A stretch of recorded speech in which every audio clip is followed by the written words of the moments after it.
I have a lot of stuff I like. Here,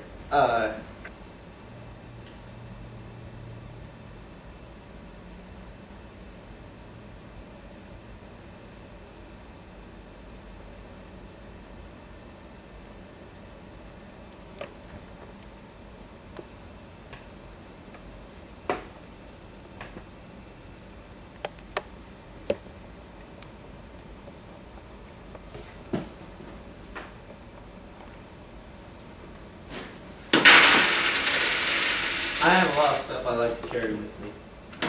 My wallet goes in my back pocket. My keys and my change go into my front left pocket. And my phone goes into my front right pocket. Now I'm sure you all like to carry stuff too, but can you imagine what the world would be like if the pocket didn't exist?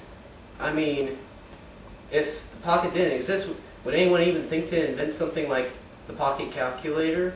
Or would we even still have business cards, or cell phones, or iPods, or disposable cameras, or pocket knives? Well, then again, actually some of the most famous people throughout history never even heard of a pocket. People like Socrates, Caesar, or even Jesus. They all wore robes or togas. They didn't have pockets.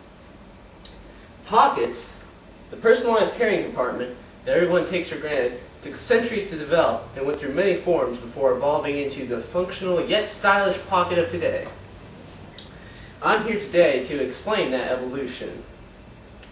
In the history books there wasn't much on pockets.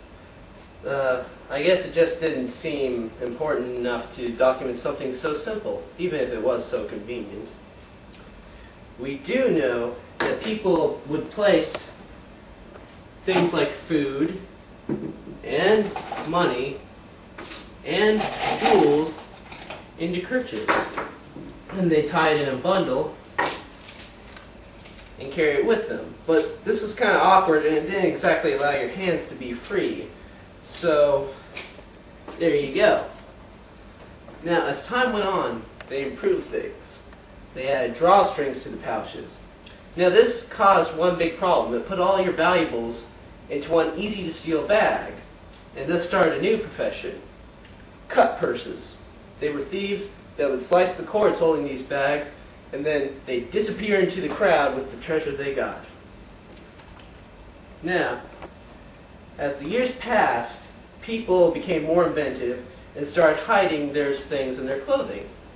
In the 15th and 16th centuries, nobility and higher class gentlemen began to wear something called a codpiece. Now, for those of you who don't know what a codpiece is, I need to explain a few things first. Before this time, people would wear long shirts or robes. They go to the knees or lower. And then, these were called shows. And what shows were these leggings that came all the way up to the hips, but they had no middle crotch part. So, basically, as times went on and fashions changed, shirts got shorter and shorter and shorter and shorter all the way to the hips, and then they kind of had a problem. There was nothing to guard that spot there. So the codpiece took care of that problem by connecting the two leggings called shows. It was basically just a piece of cloth. Now, men started to feel that they could exaggerate certain details about the codpiece and make it larger and fluffier and use fancy fabrics. Now, I bet you're wondering, what does this have to do with pockets? Well, allow me to demonstrate. Now, as you can see, they were obviously quite large, and they had a lot of space to fit things. They could carry tons of stuff like handkerchiefs. And they could also carry their, money, and they could carry their keys even. And sometimes they'd even carry things like bonbons. Bonbons. Be careful one. Anyways, but after that, in the 1600s, the bag or pouch was still used, but It was new and improved. It came in many different shapes and sizes. In all my research, I found more on these type of pockets that were improved than any other. They lasted for 200 years. Now, rich women would usually wear these pockets as a fashion statement. They would usually be embroidered or made out of the same material as the dress they were wearing. Now, this painting here shows one of these types of pockets in use. According to an article published by the historic New England magazine, these bags were really the only private space that women of the time period had. They would hide important things in them, such as their personal belongings or secret love letters. The Scottish Forum was also developed around this time. It was basically just a pouch that the man would hold around his waist. In 1653, the true pocket, though, was invented. These pockets were sewn into the waistband of men's trousers. Watches and other small items would fit in the pockets as well. These pockets were hidden and kept people from stealing things. And another fashion statement was these type of pockets, which were basically having flaps, and they kind of stood out. They had very particular edging and everything. And this is a picture from 1750. Most women still use the old-fashioned ways of keeping their stuff safe, but with a few changes. To stop thieves from getting at their valuables, they would actually wear their pockets underneath their clothing.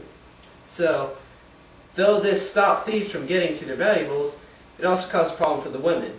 I mean, imagine if you wanted to, pay for something at a local market, you'd have to lift up your skirt and get into your pocket. So, after that, they added slits to the skirts, and then they were able to actually reach into the pouches and get things out. Around this time, these pouches actually began to be called pockets. Tailors and seamstresses started sewing openings and attaching pockets to the openings at this time. This is a picture from a sewing manual in 1838, and it shows several different types of pockets. Pockets that were sewn onto the skirt, pockets that were sewn outside the skirt, and pockets that were tied around the waist. It was very interesting. Still, it had to go through a few changes. Pockets had to go through a few changes. The first pockets were horizontal, for example, so we've obviously come a long way since that. Later on, women wouldn't give up the right to their tied-on pockets until the early 1900s. So we've come a long way from carrying only what we could hold in our own two hands to be able to take nearly anything with us and still keep our hands free. After centuries of improvements, the pockets have become an indispensable part of modern life, but nowadays they're overlooked and forgotten. Except by the fashion industry, who gives us cargo pockets, cell phone pockets, inner pockets, outer pockets, Velcro pockets, button pockets, zippered pockets, ski glove pockets, and all kinds of pockets. So the next time that you're absent-mindedly stuffing your pockets, think about all you've learned here today, and be glad that you have something to stuff. Thank you.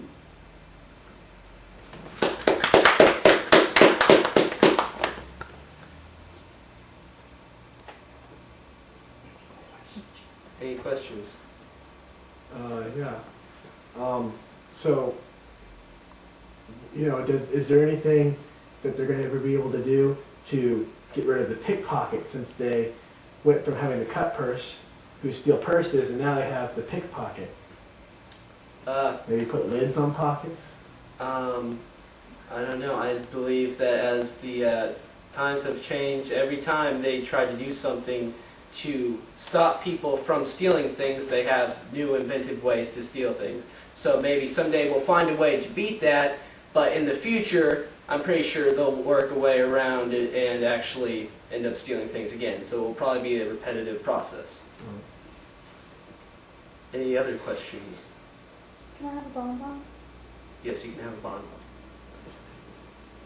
All right then. Thank you all for coming. Thank you. Good night.